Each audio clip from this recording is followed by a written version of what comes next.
Andy Katz here for NCAA Digital and March Madness Men's Basketball with my top college basketball rivalries. Of course, starting with number one of Duke, Carolina. It's crazy. They've never met in the NCAA tournament, let alone the Final Four. We've got it in New Orleans. That's number one, an easy number one. Two, Louisville, Kentucky.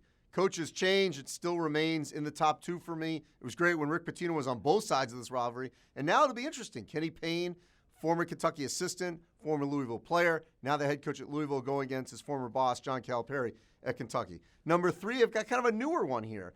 Kansas, Baylor. They've been two of the best programs in the Big 12, and that will continue with Scott Drew at Baylor and Bill Self at Kansas. Number four, UCLA and USC. They've played some great games lately. Andy Enfield at USC, Mick Cronin at UCLA. They're both signed long-term at their respective schools. I think this rivalry will be good for LA, the Pac-12, and college basketball. At number five, long-standing Big Ten rivalry in the state of Indiana. Indiana and Purdue. These games always pack in Mackey Assembly Hall. Love this rivalry.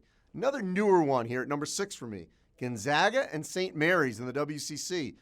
Their games in the regular season are great, packed at McKeon Pavilion in Moraga, and then, of course, the Kennel up in Spokane. And then it seems like they always meet in Vegas in the WCC tournament. I love this rivalry.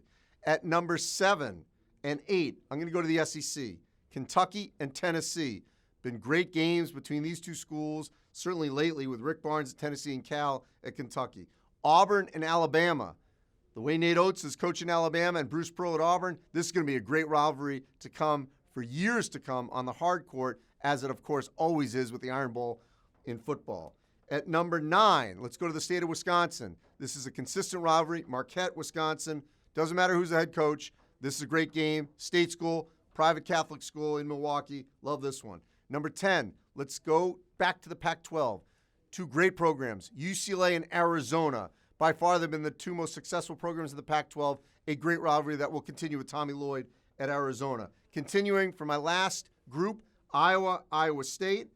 Non-conference, always been great. In the Big Ten, Michigan State and Michigan. Juwan Howard now with Tom Izzo at Michigan State. Have always loved BYU and Utah. At one point, they were in the same league. Now a non-conference matchup. Xavier, Cincinnati. I think this will pick back up with Sean Miller, now the head coach at Xavier. Wyoming at Colorado State. Now that Wyoming's gotten good again, and so has Colorado State. This has always been a great rivalry in that front range from Laramie to Fort Collins. Love that one. And then an obscure one in the smallest state in the Union, Providence and Rhode Island. Now that Archie Miller is at URI, Ed Cooley's got a national program at Providence. This has got great history between these two schools. I love this rivalry as well. So those are my top college basketball rivalries, and we've got a great one here at the Final Four. Number 1, Duke and Carolina.